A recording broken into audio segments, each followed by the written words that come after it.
نماز میں ایک غلط فہمی کے ازالے کے بارے میں ہوگی۔ وہ غلط فہمی یہ ہے کہ اکثر ساتھی، اکثر نمازی یہ سمجھتے ہیں کہ اگر ان کے سامنے نماز پڑھتے ہوئے کوئی چیز گزر جائے، مثلا مرد گزر جائے یا عورت گزر جائے یا بچہ گزر جائے یا اسی طرح کوئی جانور، کتا گزر جائے یا بلی گزر جائے یا گدھا گزر جائے،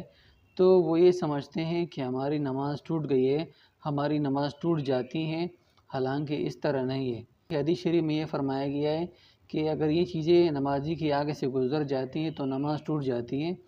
تو لہٰذا اس سے مراد یہ نہیں ہے کہ نماز ٹوٹ جاتی ہے۔ نماز کے اندر جو خشوع و رضوع ہے وہ انسان کی ٹوٹ جاتی ہے، مطلب لامحالہ انسان کا دھیان جو ہے نماز میں پھر ان چیزوں کی طرف چلی جاتی ہے۔ مثلا کوئی گدھا سامنے سے گزر جائے تو شاید شیطانی خیالات انسان کے دل میں آ جاتے ہیں، کہیں ایسا نہ ہو گدھا لات مار لے، یا اس طرح کتا گزر جائے